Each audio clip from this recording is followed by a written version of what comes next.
folks. Gavin Roth here with another episode of the Influencers of Sponsorship Marketing, sponsored by Elevant, makers of sponsorship software that track, evaluate, and manage all requests for partnerships. Learn more at elevant.co.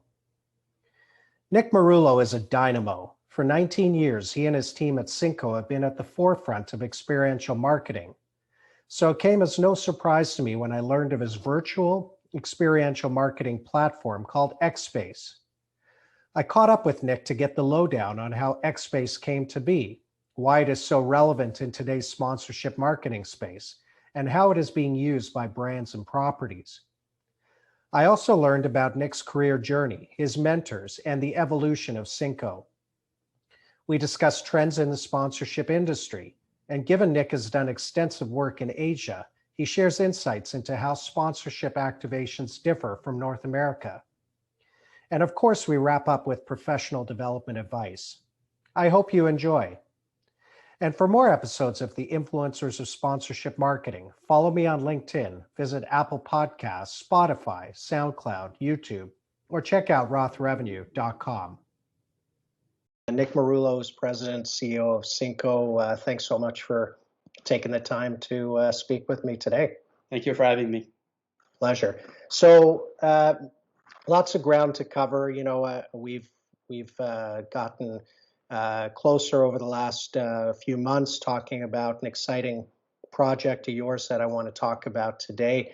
But what I love about these conversations with leaders in the space like you is just finding out a little bit more about, you know, your backstory and the why, you know, you are where you are and what motivated you. So, you know, Cinco, 19 years, like I see that on LinkedIn. It's like incredible when you see somebody. I have so much respect for people who have, you know, committed and stuck with something like that.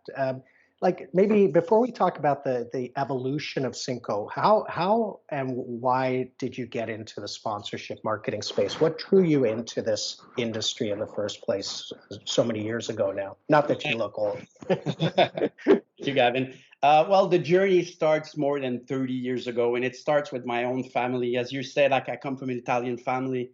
And one day my mom says to the family, I want to open a garage, a car care center.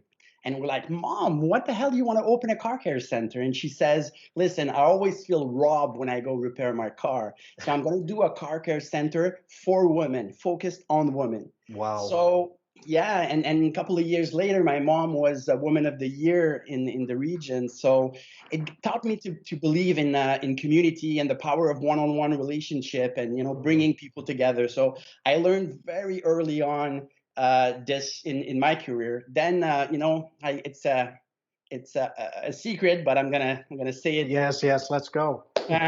Here's a secret. I'm a lawyer in mergers and acquisition, and I worked for General Electric in Africa, Middle East, and Europe, working on when e-commerce. You know, we always thought that retail was gone and e-commerce was going to explode. So I was part of that growth of e-commerce, working as a lawyer in mergers and acquisition. And when I came back to North America, the company that I was working for, which was a big company in technology, got acquired.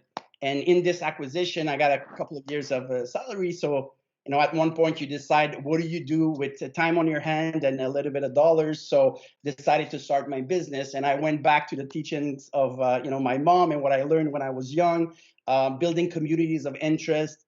So sponsorship was an obvious choice. So I jumped writing 18 years ago. Wow, amazing. Yeah, I love the when people come about it through very authentic, very real, very emotional reasons. But back then, like, what sponsorship wasn't as developed as it was now. Did you know it to be sponsorship, or did you kind of see it as like when you got into Cinco, you developed it? What was your vision for what you wanted it to be? Yeah, the vision was one-on-one relationship, and that one-on-one relationship was really important. And people thought I was crazy because I went to brands and companies and told them you need to do one-on-one relationship. And I bring you back to 2002. The internet wasn't what it was right now. Social media didn't exist, so they told me I was crazy. But I said, listen, one-on-one relationship is going to be the key. So one Got it. important date, '08, when social media arrived, and now one-on-one relationship can be amplified. So you need only to talk to a small group of people that have a specific interest, and you can take this conversation and bring it to the world. I was crazy before social media. Then I was a genius after that. Everybody was like, oh my, what a great idea. And the idea of bringing communities together and amplifying it by social Love it. media, I think that was the base idea. And then I Yeah. realized early on that sponsorship and was the key for us to leverage all the learnings and what we've done since Cinco started. Got it. Got it.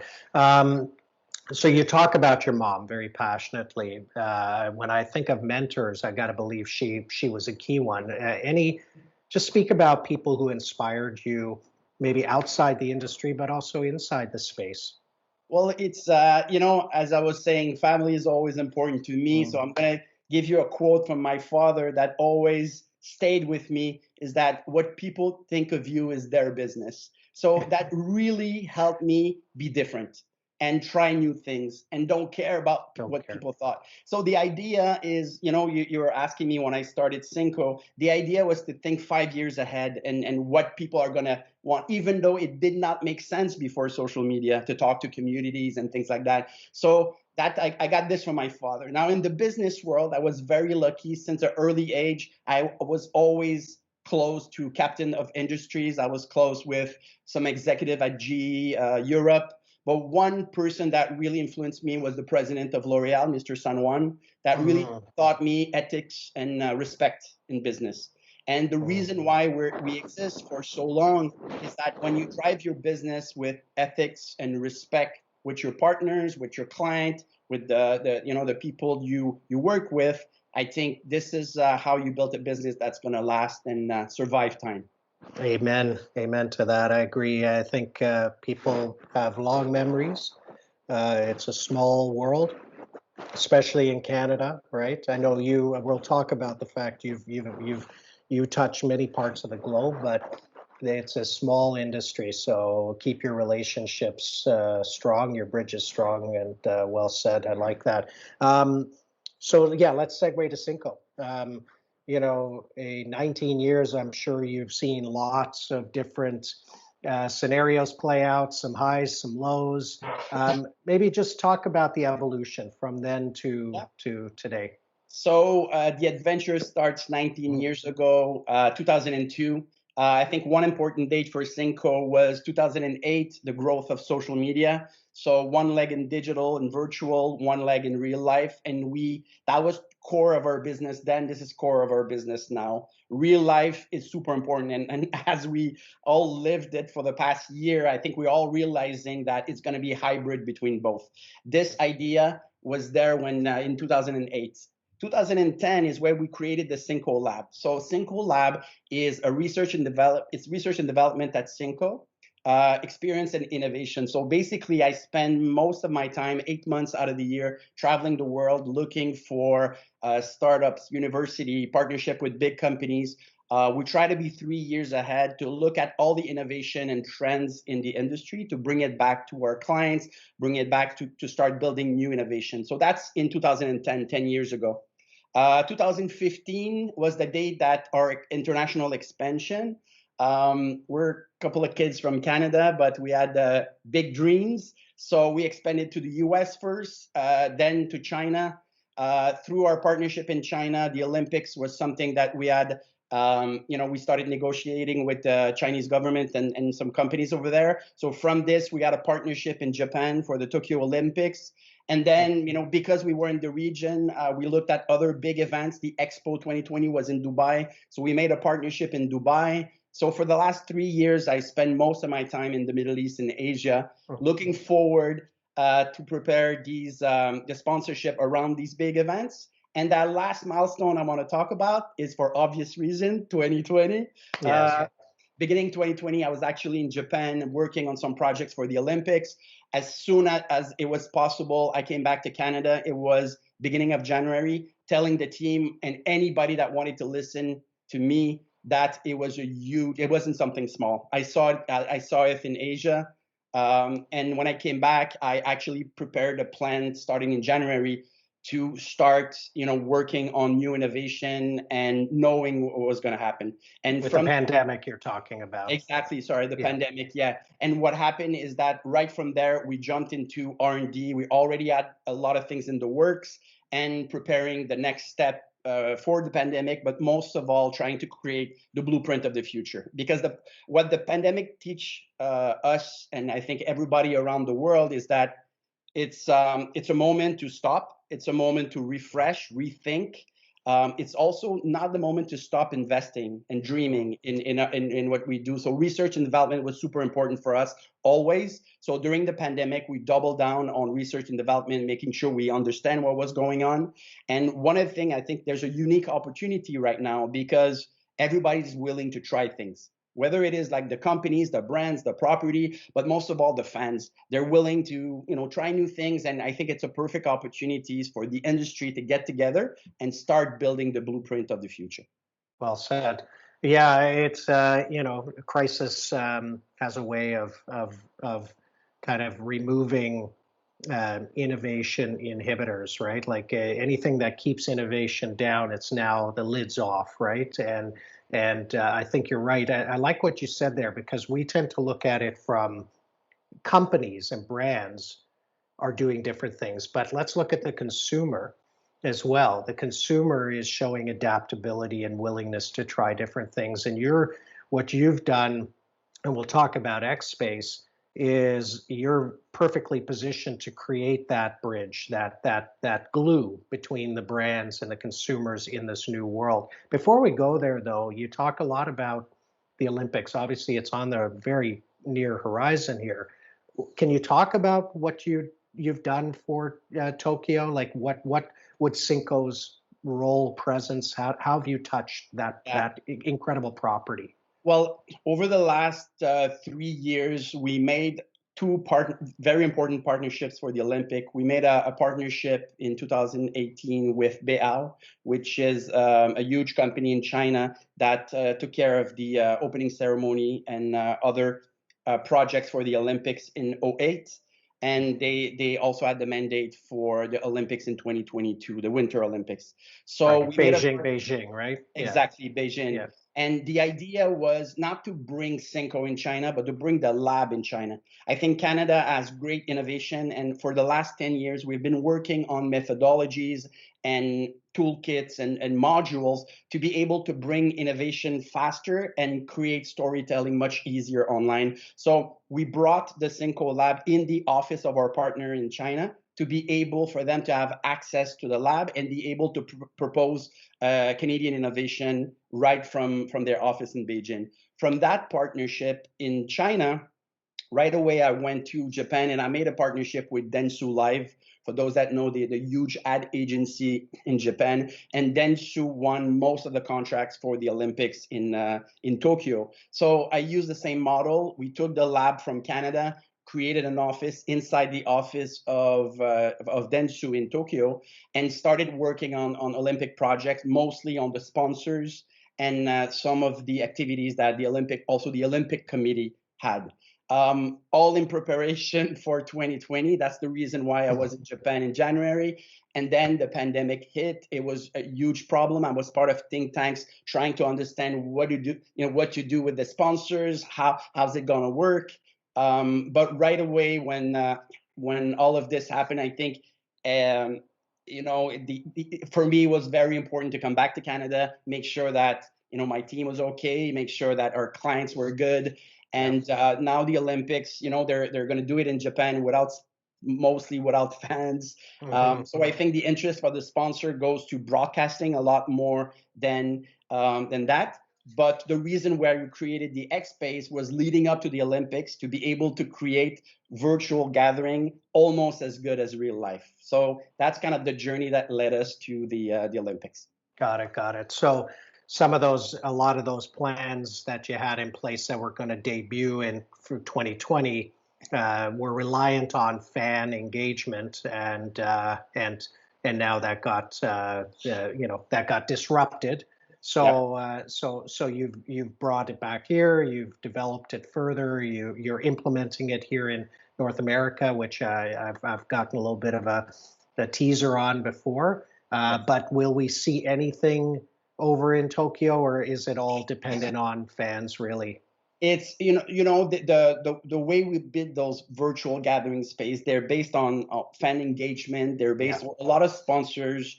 I don't know if they pulled back, but their presence is going to be very different than what it was of supposed course. to be. And we want to make sure that we're respectful also to what's going on in the global pandemic. So a lot of sponsors are bringing their participation a little bit down, maybe more discreet than what it was Yeah, supposed to be. But we have huge international plans to work on different parts of the world got with it. this that can be exported very easily. And for us, I think, I call it the death ground strategy. When you have something in mind and you have no choice, which is like we had the Olympics to deliver, it made us work very hard on research and development, Hmm. bringing this to life. And then the pandemic hit. Gave us like a second push to bring this to life for existing clients. So I don't, I think the birth of the xSpace, which was about close to 8 months ago, was due to the fact that not only we had projects on the Olympics that needed these types of engagement online, but also the fact that we intensely focused on research and development for the last year, Right. making these xSpace, bringing them to life. Before we get into XSpace, um, trends, and I think it very much it links because you've always been on the leading edge of this whole move to virtual. Um, but you've seen over in Asia, in the US, here in Canada, you'd have a good perspective on what are the trends you're seeing. Is it all you can talk certainly about virtual and the pivot to virtual, the shift to virtual, but maybe there's other trends in sponsorship marketing that you're seeing. Yeah, I think one thing that we tend to forget is that the remote fan always existed. Mm. So if I go to a festival, the festival is 10 days, Coachella, for example. If I go for 2 days, I'm live 2 days, but the rest of the time, I'm still a fan. So the rest of the time that I'm not at Coachella, I'm a remote fan. So is there a place that I can go and gather? So what I'm seeing in terms of trends is that the broadcasting will own the rights to show the game, and they'll have all the access and they'll have all the content. But around the game, what I call the game outside the game, there's a lot of things going on. People are doing live feed, they're chatting online. What if there was a space where we can bring together all of this conversation, all of this engagement and passion into one place? So what we're seeing right now in terms of trend is there's a lot of virtual social gathering. And if we go outside of sponsorship, for example, and we go to the gaming industry, take a game like Fortnite. They're organizing event within their platform. So their platform has 350 million people. They organize an event, 27 million people will show up. You would say that the gaming industry is very different from any other industry. But the people that are 22, 23, 24, well, they're interested in sports too. And they're getting older and they're going to have more interest. So for them to go online and gather around an event, an activity, or something like that, this gives us a glimpse of what the future is going to be for sports, for music, virtual social gathering that goes beyond the broadcasting, beyond the stage. So that's one of the trends. I think one of the differences that we see in different region is the way the fan uses technology. So you go in Asia, um, and you see the way they use their phone. For example, Mm. they use their phone to buy, they use their phone to take picture, they use their phone for absolutely everything. So the technology becomes an enhancer to the experience, which in North America we use it, but it's still something that not at the speed at which the Asian are using their phone to create something that is. So the experience that we see in Asia, the sponsorship that we create, they're based on a lot of live experiences, but also using their device to enhance the experience. So even though I'm on site, I'm using my device to enhance my experience. And if I'm not on site, I have everything that I need to go to a place that is the second best thing after real life, something engaging and fun. So we see that in Asia. We know that sports or music or cause, those are the things that brings people together. So basically you go around the world and you see the same passion for their sports. In China it might be ping pong, And in the US, it might be baseball. And in Argentina, it might be football, but they have the same passion. So basically, I think we need to go back to the roots of the reason we like sports so much or music so much. It's a human behavior towards what we have in common, humanity. So what I see as a trend, and we want to be part of this, is that even if there are virtual spaces, they need to be more human. They need to be more purposeful. They need to be more meaningful. So as I move around a virtual environment, can I talk to real people? Can I engage with other fans in a meaningful way? And we have social media that is pushing information our way. But the way that people look at social media right now is the same way you zap the channel on your television. You have information about sports, then you have your cousin's wedding, and then the information is coming so fast. I always say, well, a lot of people are saying it, content is king. But today, context is the new queen. And just like in chess, the king is important, but you cannot win without your queen. So basically, I think context is going to be one of the most important thing in the future, because information is coming so fast at us with different channel. There's so many social media right now. There's so many ways you can have access. You need context. You need a place where when I'm getting into that space, I'm above the noise and I'm getting information, but this information is curated and this information is about the interest that I have. So I'm receiving information in a more contextual way, it's more meaningful, it's more purposeful. So I like it. It's a little bit away from the noise. So we're seeing trends like that where information is coming so fast that we need more context in everything that we do online, and we need more humanity, so talking to real people. The reason we do so many Zooms and so many Teams is that we don't want the phone anymore, because we need to see people. And that's important. And I think one thing that the pandemic brought that is great is that now we're going to see each other when we talk to each other. And that's super important, because that, even though it's virtual, we're seeing the hand movement. I talk like an Italian, so my hands are moving all over the place, but that gives me personality. The same way I'll have somebody talk to me and I'll understand a little bit more by his face expression or his eyes. It's all if they're engaged or not. You can read it. I agree with you. It's and there's so much to unpack in what you said there. I've been saying for a while, and it's certainly not my saying, right? I heard this years and years ago. Is that part about content being king? I heard a while back a saying that the consumer is king, right? And the consumer is queen, right? It is the consumer who is going to decide what content bubbles to the surface. But what you said, I absolutely love and 1000% endorse, which is it can't be content for the sake of being content. It's got to have purpose. It's got to have meaning. It's got to have contextual relevance, to your point, right? So true. And you're right, because now, and it almost takes me back to sitting in the opening ceremonies in BC and Vancouver at the 2010 games. I thought about this. It was sensory overload. I'm there with my clients. We're wearing these drapes. We're holding flashlights. We've got these signs to hold up. We've got to do this with our phone. I'm getting calls from people. It was like overwhelming sensory overload, right? And we get that every day, sitting in front of the TV, walking down the street, right? Checking our social media. So it's got to be content that breaks through and has meaning. So I love what you said. And Gavin, you're right. And also, I think when I speak about context, it's also the content in a moment in time.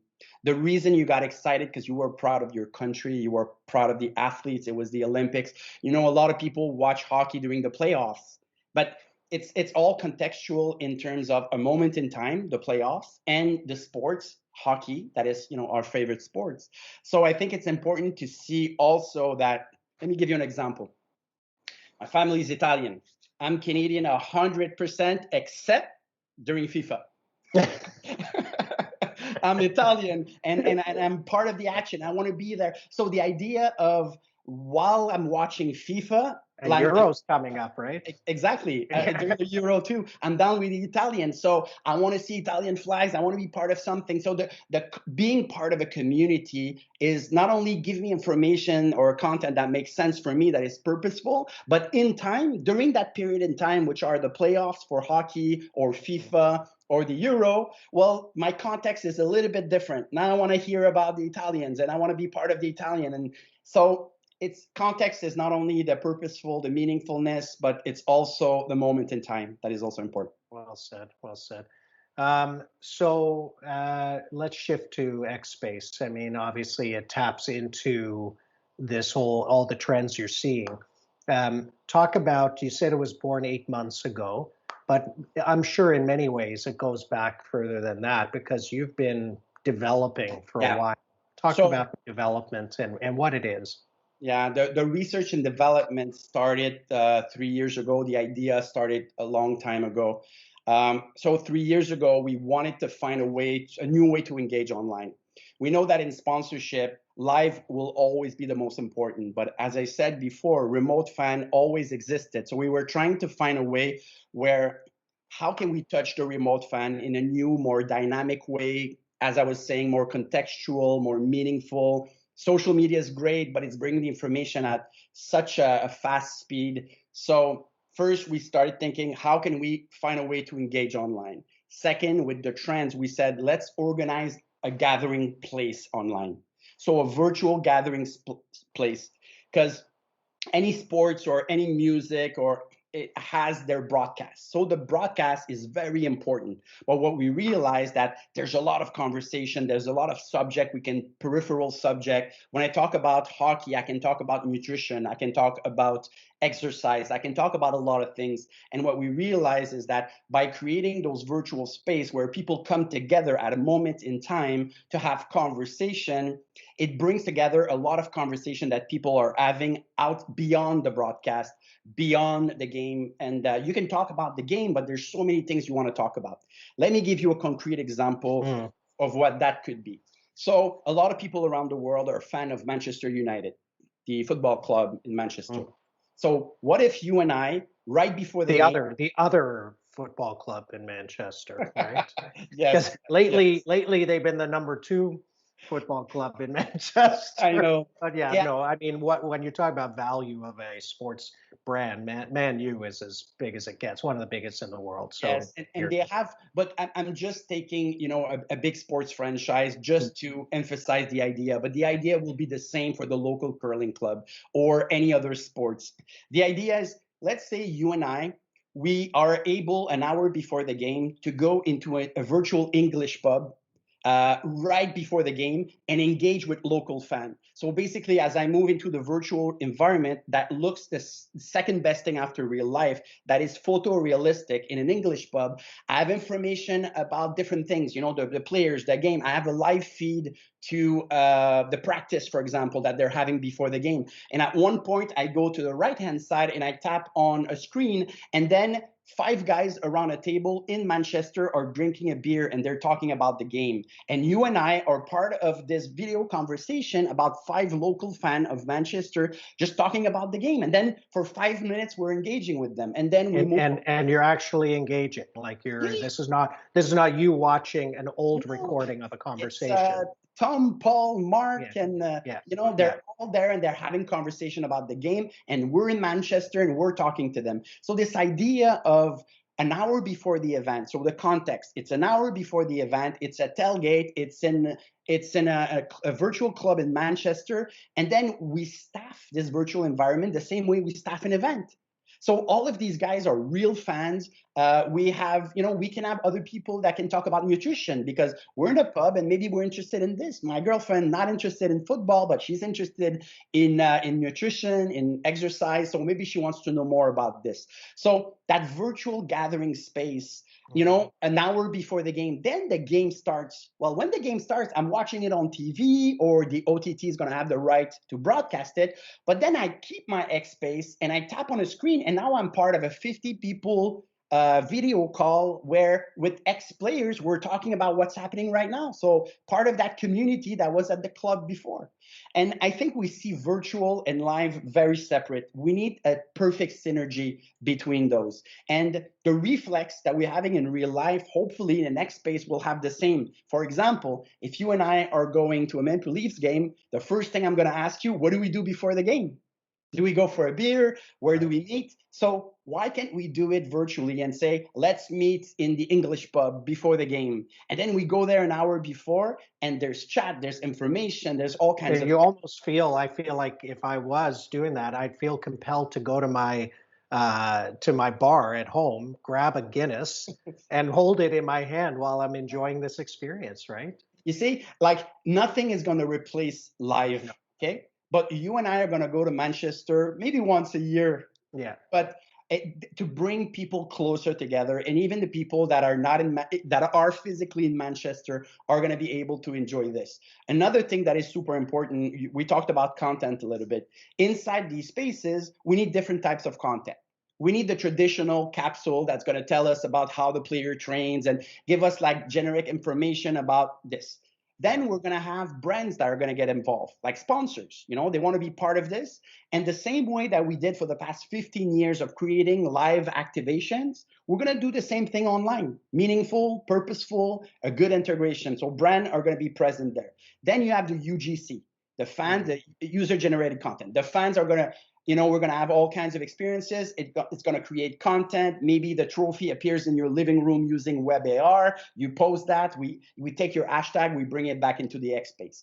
And then we have a group of influencers and experts that are at the game. So basically, they're at the game, backstage, they're in the crowd, they're in the pubs, around. And then all of those influencers are bringing back the information inside the xSpace. So they are your eyes and your ears when you're not there. So all of this content will live on social media, but thank God, like I'm not having like 12 application open, looking at the different content from different platforms. So now when I go into the xSpace, I have a team that is, bringing me back the information almost live. I got a live feed to what's going on in the practice, for example. I have fans that I can chat with, and I have other types of content. So that brings the action like back home. And I think it's going to be super exciting for the fans and for the sponsors. Now you have, a real virtual platform to engage. And that is in synergy with social media, because social media is going to push the content. It's going to allow people to know that there's an xSpace. Right. It's not replacing. It's curating. It's pulling it all in and putting it into one dynamic, contextually relevant environment. Beautifully designed environment too, right? Yeah. Dynamic. Looks like the venue. And the idea, we'll never be able to replace social media, but the idea is to say, hey, on social media, this is where you post that, oh, there's a live feed to the practice. Let's go into the xSpace. Inside the xSpace, it's bringing you to the e-commerce site to buy a pair of shoes, for example, because it's contextual. It makes sense to do this. So this whole synergy between different platforms, and the way we built it technologically is that we made it available on a phone, on a tablet, on a desktop, on a browser. So basically, this is an add-on to existing. It's not a platform. You don't need a big computer. You don't need a lot of RAMs for your computer. The only thing that you need is a good internet connection and your browser. So basically, it can be attached to any digital platform that you have: website, e-commerce, social media. So it's a good add-on. And I like the shoe example is a cool one. I envision, let's say the property has Adidas as a sponsor, right? You can create a virtual wall that you go up to, and you can pick and design your custom kicks, right? And actually click it and order it and have it shipped to your home when you're just walking through the xSpace. Is that fair? Yeah, that's fair to say. Or if we want to go further in time, you can tap and appear in an Adidas world that was created and then come back to our pub.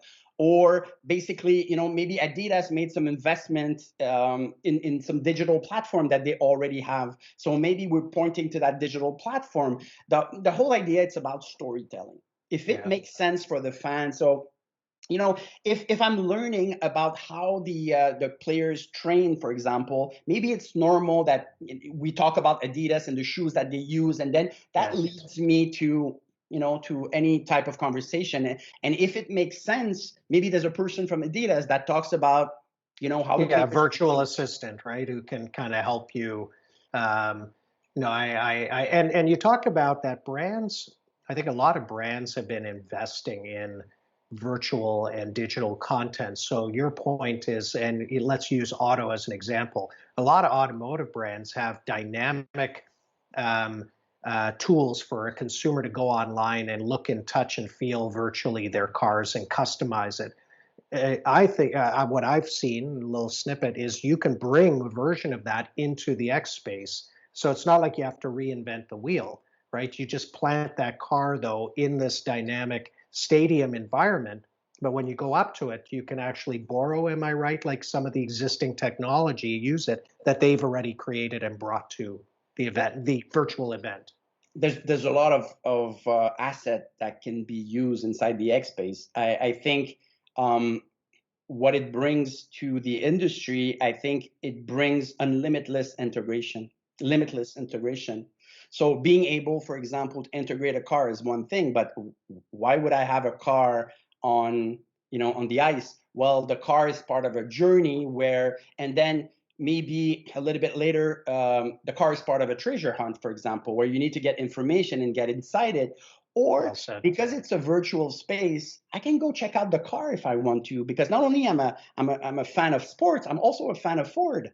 So I'm Yes. interested in going and then learning. So it's not in your face. It needs to be integrated, as I was saying before, purposeful, meaningful, and we Yes. have limitless possibility of creating experiences around I these love it. sponsors. And I've been saying it for a while. Like if you walk through an airport and you just see a car there, ooh, what's the, so what, right? Like what the old car display is something that's driven me nuts for a while. Like, uh, if you, I guess, listen, there's a value in having the brand, the car there. But what are you doing to engage the consumer and make it part of their experience? How are you drawing them in to make them care that it's there? And I think you said if you weave it into part of the experience, all of a sudden that car becomes an actor, if you will, in the journey, and that makes it more emotional. And I think that's more meaningful. And I think what's important is once we've built those spaces. So what's interesting is that these spaces can be used for any other events that you have. So you can do a product launch inside our virtual pub, for example. You can have anything that you do live can have a presence online using your own space. So once you build that space, then you amortize it because you use it at any other event. We see a lot of trade shows and companies going to trade shows. Usually a company will go to 10, 20 trade shows, but trade shows are creating virtual version of their trade shows. So as a company, do I let the trade show decide what's my presence? Maybe a picture, maybe a video. What if I can bring my own environment? What Yeah, if my their environment is own X space. Yeah, exactly an X space that is the virtual innovation lounge? And that virtual innovation lounge, I bring it to 20 different events. right. So what we wanted to create is virtual gathering space that you can bring with you in any presence that you have online that you feel that people should come together, and Mhm. also can be attached to any live events or any virtual events that you participate. There's going to be a lot of virtual events where you have speakers and people talking. As a sponsor, what is my presence? A logo at the bottom, or should Mm. it be a door that I tap and I appear into the world of the brand, for Yeah, example? As long as we make it make sense with the purpose of and people. and you've said it that you touched on the point there. One of the barriers often to these things is cost, right? Let's be real. And so sometimes brands will take the low hanging fruit, the easy way out, because it's cheap, it's easy to execute. But this idea of investing in this and then using it across many different virtual events, platforms, I think answer some of that, right? They can go to town on this for years, Yeah. right? Yeah. And with slight modification, you're able to bring your virtual space to any type of event that you participate, and you control the message, your brand, your image. And what happened over the last year is that there's a lot of company that created virtual event because they had no choice, but they're going to get better. So more and more our virtual events are going to get better. So more and more brands are going to want to participate to these events or sponsor these events or be part of these events. So as a brand, I think it's just interesting to create your own space and bring it everywhere. As a property, I think it's interesting to create a new virtual engagement space so sponsor can get involved into a space that actually brings the fans together, and then the sponsors can get involved, and then there's all kinds of different ways to participate in building and making these type of virtual spaces come to life. Love it. Is there any current, you mentioned the Man U example, is there anything current going on in North America that you're able to mention? Yeah, we're actually right now the sponsorship activation of Ford of Canada for the Montreal Canadiens and the Edmonton Oilers. We have several xSpace going on, and a lot of surprises for the playoffs. So these two xSpaces are currently live with great success. We're seeing a lot of success, and we see people engaging. It's fun to see, and a lot more actions for the playoff to come. Love it, love it. We'll look forward to that for sure. And last question on this, because some people's natural headspace is, well, fans are going to come back in 2022. So, but you and I both talked about this, and we're on the same page. It doesn't mean virtual is going to go away, right? As you say, fans have been part of a virtual experience and need to be part of that for years, right? And I think that need's only going to continue and be amplified going forward. It might not be the only thing, but it'll be part of the journey. Your thoughts on that going forward? Yeah, I think I'm gonna quote somebody that I talked to the other day, and he said, "Infinite stadium." So we're gonna see infinite stadiums and infinite. So basically, this idea of we're all going back live, but think of the possibility of touching more people in remote regions and other cities, or even people that are not at the game. So we're going to get back to live, and it's going to be great because we're any Canadians know that during spring we want to go out and enjoy it. But 100% sure, our ecosystem just got bigger. Possibilities just got bigger, and the whole sponsorship ecosystem just got bigger, and I think better. And that's the idea behind it. We shouldn't see virtual and live as competing. We should see them as a perfect synergy, trying It's to make an and, not an or, right? it's it's a plus plus plus hopefully, and bringing great things for the future. Because for the fan, which is our main focus, it brings together people from all over the world, but it could be your town, and bringing these people together. And when we go back to live, and my team is working on that intensely, what will be the synergy between the live and the virtual? How can we engage with people that are going to be in stadiums? How can the fans at home make an impact on what's going on at the game? And this dynamic of the fans at home and the fans live being connected together, I think it's going to create a lot of great stuff. Last thing I'll say on it is over this past year, there's been a lot of sponsor, partner, property and partner discussions, properties and their sponsor partners, about value lost because of the fans not being there. And you and I both agree, if the property's answer to that is we'll tag you in a bunch of posts and we'll come up with some branded content, nice and everything, but there's so much more to do, so much more you can do. And what I think this past year has done, one of the many silver linings, because let's be real, there's been some positives that have emerged, is it's forced everybody to up their digital, virtual, and social game. And I think you're really well positioned to be a solution provider in that context, as properties need to find ways to give their sponsors more value, right? So they don't have to write a check and give them a refund. Yeah. Yeah. You're right. I think the value gap a couple of months ago was $14 billion. So we need to be creative. We need to be innovative. And a lot of people are talking about the new normal. Hopefully in the future, we're going to have more of the new than the normal. That's great overview. I'm excited to see how this it plays out. Listen, this has been wonderful. I'd love to just wrap with, I always like to ask successful people like you, what are some of the things that you've, professional development advice, whether it's what the habits that you use or the methods that you use, or just advice for others looking to build a successful career like Nick Marullo. I think that always, but especially in times of crisis, never stop dreaming and never stop investing in yourself. That's beautiful. Very simple, eloquent. I love it. I love it. Hey, listen, Nick, thanks so much for the time. It's always a pleasure to talk to you. Your passion off the charts. I've looked forward to this conversation, and as I say, I'll follow everything with interest. Thanks very much for doing this. Thank you for having me.